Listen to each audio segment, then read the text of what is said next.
What is going on, everybody? It is Arkham, and today we have a top nine. Today, a top nine for the top scare mazes at Six Flags Great Adventures Fright Fest Extreme 2024.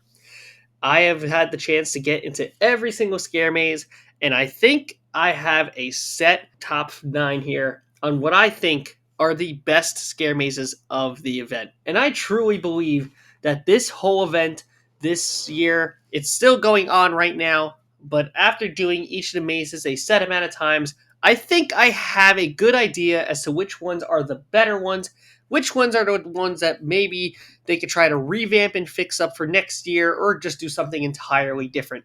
Because, wow, this year so far, Fright Fest is truly extreme and rank them from 9 all the way to the best one at number 1. Without further ado, let's get into it.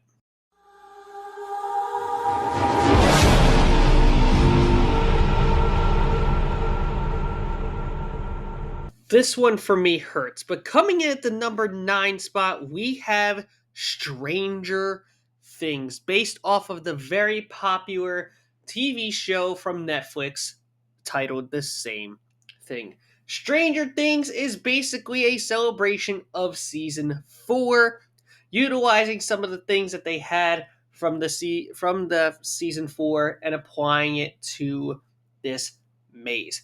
It has a very interesting concept going for it. There isn't too much of a story. And I think because of the whole IP itself, I think really affects why this one is so low. I think they were trying really hard to make this scare maze be more attached to pretty much everybody. I don't think they were looking for scares in this maze. And I think the end product and the pacing of it and just how short it felt, I think were all the more reasons why. They didn't have a very big space to go with here, but yet it still felt like they weren't able to do a lot with the space that they had. And because of that, I feel like this maze just felt a little flat. However, I will commemorate a lot of the different things that happen inside of this maze. I won't spoil a lot of things. There are some pretty solid scare actors in there, including a really cool one at the beginning. So you definitely want to check it out. At least check out those sort of things. Some of the animatronics work. There's a great one at the end of the maze. But outside that, the whole pacing and all of that stuff is why I have to put Stranger Things, unfortunately, at number 9. And personally, I felt like there were even better scares in this entire event.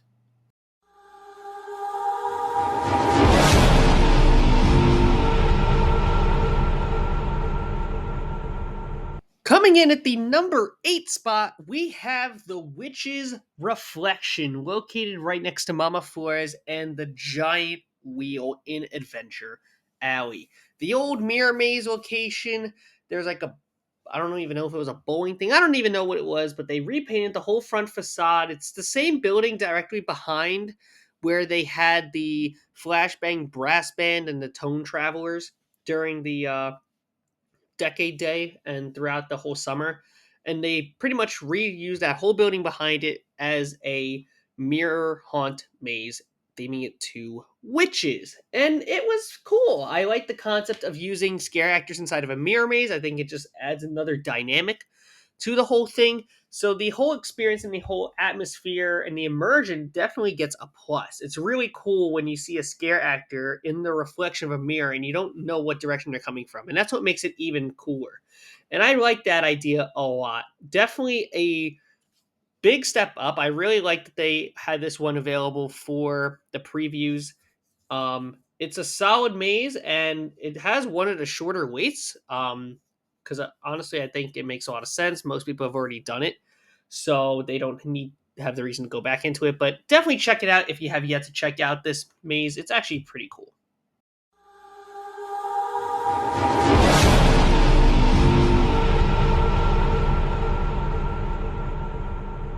Coming in at the number 7 spot, we have Army of the Dead, the maze at this year's event that was held inside the old 3D building that definitely has the largest amount of room to work with of all the mazes this year.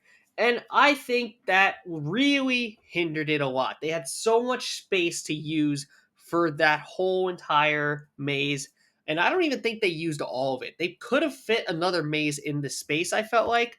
However, but outside that, for what this maze was able to accomplish, I thought it was pretty interesting. I like zombies a lot. I'm a big fan of watching The Walking Dead when that was a show that was out in the open and being aired, but now no longer the case. So I knew going in it wasn't going to be very super frightening for me because zombies are something I'm just used to watching. So, but I thought really what stood out to me the most about this maze in particular were the sets. The set pieces were super nice. I loved how different each of the zombies were. I really liked how they emphasize just about everything with these set pieces that they had with this maze. And oddly enough, I found that this maze actually had the shortest wait throughout the entirety of the event. Even on a Saturday when the park is at capacity and totally slammed, this maze surprisingly had a walk on, which I don't know why, but I felt like this maze definitely could use a little bit more attention.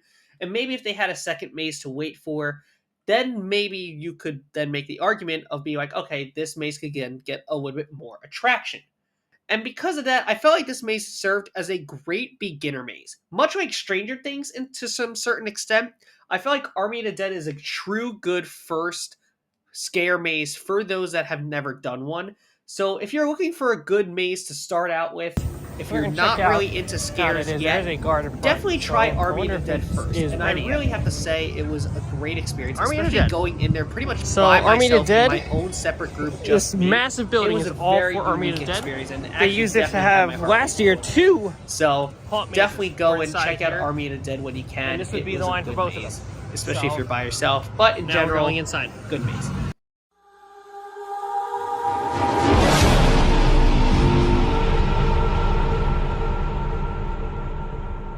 Coming in at the number 6 spot, we have the Texas Chainsaw Massacre, the true final maze that opened up at Fright Fest Extreme. The one maze that many people didn't really know what was going to happen or be inside of the maze going into it. I swear, trying to find stuff on this maze outside of here was impossible until experienced it. So this is the true maze that I actually went in completely blind into. This entrance is right outside the Wild Walkway for Texas Chainsaw Massacre. And overall, not bad. I felt like one of the more unique things about this maze is that the first room is kind of outdoors-ish. You literally see the first room as you're walking up to it, and you're like 5 minutes away, which is very odd. You wouldn't expect that right away from this maze to have this kind of open area. You could literally see one of the scare actors walking from that first spot you enter in to going into that open space. It was so weird seeing that. But outside that, for a maze that uses the exact same structure, and I'm pretty sure the same size as well as Stranger Things, and this maze, I have to say, felt so much longer than Stranger Things. Comparing the two is almost null and void. That's how much of a difference it made. There's much more tighter corridors in Texas Chainsaw than Stranger Things. And yeah, Stranger Things is more set based off of like different props and that. Texas Chainsaw Massacre really takes the cake in terms of both scares, immersion, as well as pacing. Because Leatherface is all over the place. And it kind of tells a little bit of a story. The person in the beginning kind of directs you where to go. Then it has the whole forming of Leatherface, and then you go through him just causing absolute carnage. There is actually a little bit of a story, and I really appreciated that with this maze because I've never seen the Texas Chainsaw Massacre movies, so I didn't really know Leatherface's background too much, but now after kind of seeing it put together, now it really fits in very well. Now you start seeing, okay, now all over the place is Leatherface, and that's just all it is. I thought this was very well done. I'm glad I got to experience this maze, especially in the darker end, especially knowing that first room was not indoors fully, but overall the entire atmosphere and whole entire aroma of this maze was very well done, and I'm glad I got to experience it when I did. I maybe only waited like 35, 40 minutes for this maze in the general line, so definitely go in and check out this maze when you can. It was very good.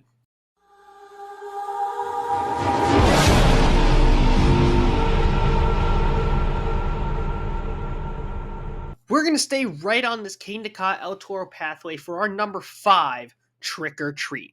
The story of good old Sam with the killer lollipop. Trick or treat, smell my feet, give me something good to eat. Because man, this maze ate. What a fun maze this was. And a really nice concept based off of a movie I also have never seen in my life. But what they were able to do with the small amount of space that they had with this maze was very impressive. I really liked the mini set pieces that they had. I really liked the different characters that they had. The whole entire thing, Sam running loose all over the place. I mean, that's the whole point. It's a pretty cool maze. I liked what they were able to do. Again, this maze was probably the shortest of all the mazes in the entire event, and that's just because of the space that they had. They literally took out that whole entire crane game section right next to the bathrooms by El Toro and just said, hey, we're going to turn this into a scare maze. Who knows how this is even going to go? And I thought it worked out pretty well for the most part. So give them a lot of props for being able to put a scare maze into this location. I think it worked out very well for them, and we got trick or treat out of it.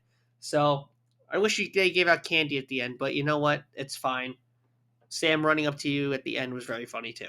So number 5, trick or treat. Very good maze for something very short.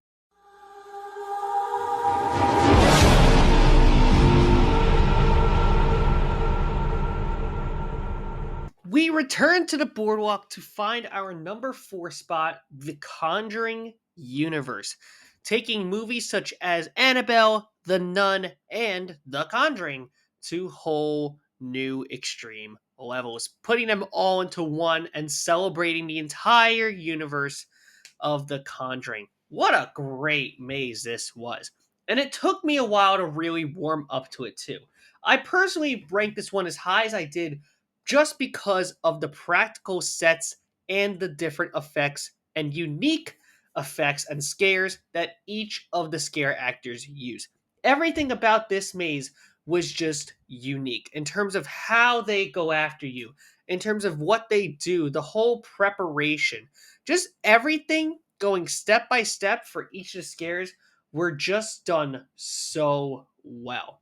Sure, this maze, I have to say, also was on the longer side, and it took me a while to warm up to it because I felt like the past couple times I've been going through this maze, they haven't been running every single scare actor.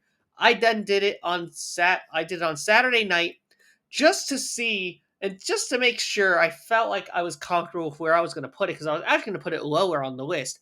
But then that final room was really the big selling point for me, as well as that one nun scare. You all know it if you've been inside of it, which is so, so good. If you are in the front of that line when you see that nun scare, just admire it because it's so glorious. You'll know it when you see it too.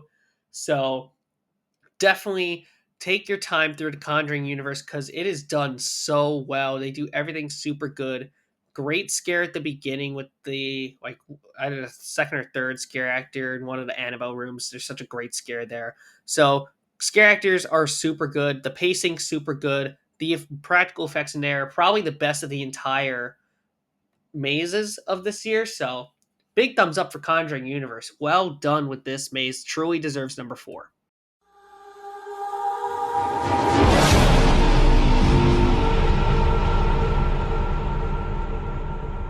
What is a Fright event without going to the circus? Coming in at the number 3 spot, we have Big Top Terror 3D, coming in at the number 3 spot. Definitely a maze that I completely underlooked this entire time, especially hearing about the 6 IP mazes that were coming this year.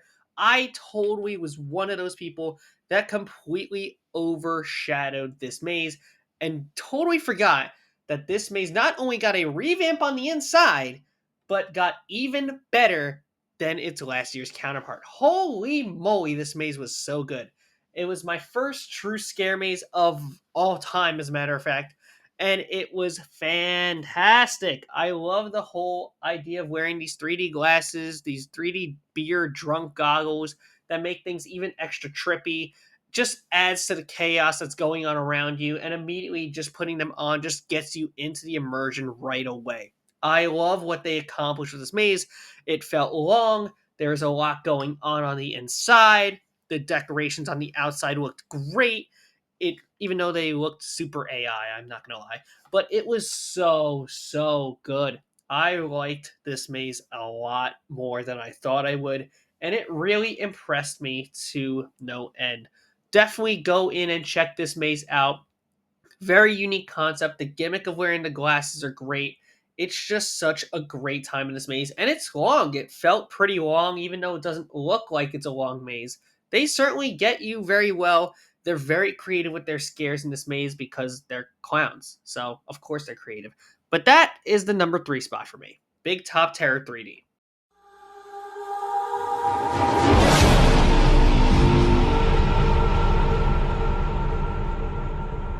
From one of the worst to one of the best this year. Coming in at the number 2 spot, we have Saw 20th Anniversary. Guys, this maze is nuts. I cannot believe how much of an improvement this maze was from last year's. And man, oh man, they exceeded expectations with this maze. People are sleeping on this maze because of their fear of how it was going to go based off of last year. But no, you need to go into this maze. You have to. And it took me a while. I'm like, first time I went through it, I'm like, okay, that wasn't too bad. I thought that was solid. I thought I got some good scares in there, some really cool interactions. But then I went in on Saturday night, and man, it was like Saw in its absolute prime. There were scare actors all over the place. And it's such a cool concept too, because when there are a lot of scare actors in there, they have like, I swear, two of them in the same room, and they divide you which way to go at the beginning of the maze. That is absolutely ridiculous. When you have like, and I had a great experience on that Saturday where like there's like two people that were extremely scared, and they had to go down one path. I was gonna follow, but then the one of the scare actors moved over, so they had to force me to go the other way. And I'm like, wow, you just totally ruined it for yourself there, because my gosh, this maze is incredible. I was floored through this whole experience. There were like 10 to 12 different scare actors in there that were not even a part of the traps that were partway through. This is maze is literally two mazes in one. Part one is just getting through the maze part, and then part two is getting through all the traps and seeing all the different traps of the movies and the different scenes and such. So seeing that made the maze not only feel even longer, and I think it was one of the longest mazes in the entire event, but also just the whole immersion of it all, making you feel like you're playing a game, but now you're going to watch everybody else play their game. It's such a great concept. The Saw franchise is so good. It's one of my favorite horror franchises. And just watching them absolutely do fantastic with this maze and putting it together, the execution of the scares, and just really going all in on it is so good. The scare actors literally follow you around behind the scenes in that first part, and then you go through the actual pathways towards halfway through. It's such a cool concept of a maze. I wish other mazes sort of followed the same concept as this Saw maze did, because this maze is truly impeccable. You need to go into this maze when you are around. It deserves a number 2. However, it has a neighbor that is even more chaotic.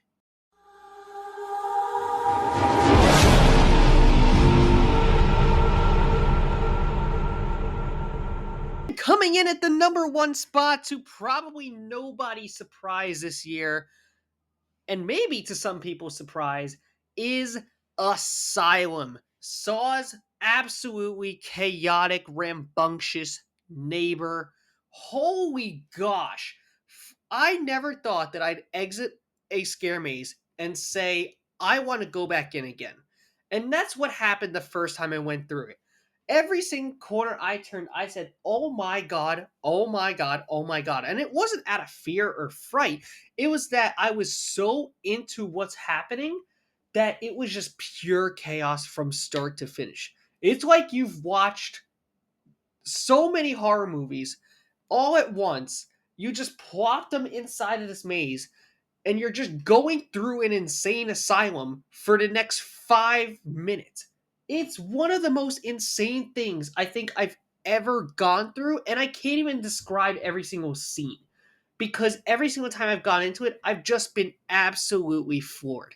The animatronics, the mix of animatronics and scare actors is incredible. The pacing, incredible. The immersion, 2,000 out of 40.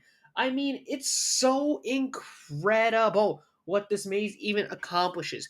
You're greeted at the beginning, and then go on in. Your appointment is waiting. Now, all of a sudden, you're going through this whole entire maze. Somebody's stuffed into like a wash machine. There's a hanging dead body.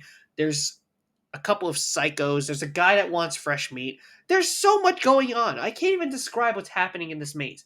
But the fact that I had to go back, wanting to go back in again and just experience the chaos again, I was blown away. I hope that for future Fright Fests, and I really hope somebody from Six Flags is watching this video, take what you just got from Asylum and make that your standard. Make that your bar. How do you top Asylum? How do you meet and top Asylum? What do you got to do? What did Asylum have that no other maze this year, including the IPs, have that this maze had? Think about that, because this maze is masterful. I could see this could be a crazy take right now. I could see something like Asylum showing up at a Hollywood Horror Nights at Universal, and people would be absolutely into it. That's how good of a level this maze is. Most people I've talked to have said that this is one of, if not their best scare mazes that they have done this year. That's saying something for the level of detail, execution, and scares that this maze has compared to the others.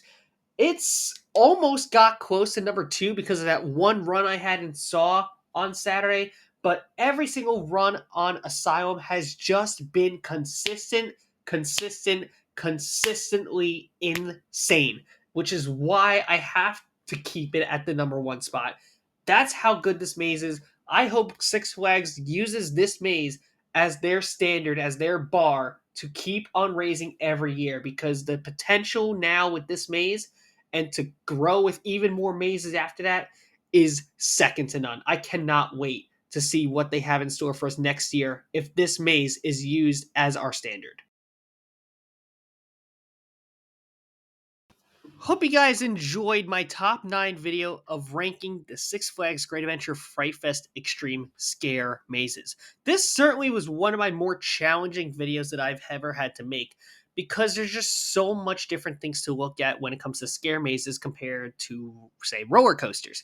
And I'm really excited for you to get out to Great Adventure, go explore these mazes, and let me know, what is your top 9? What is your favorite scare maze at Great Adventure, or even in the past? What has been your favorite scare maze in the past? Which ones do you think Great Adventure should bring back? Which ones do you think are really exceeding expectations this year? Which one's most improved? Spill your tea. Let me know, what do you think of the scare mazes? What do you think of my list? Leave a like, comment, subscribe, and always thank your ride-ups and scare actors, I guess. And have a fantastic rest of your day. I'll see you in the parks. Goodbye. You want a pet bubbles? Pet bubbles. I'm scared. Gentle! Here we go.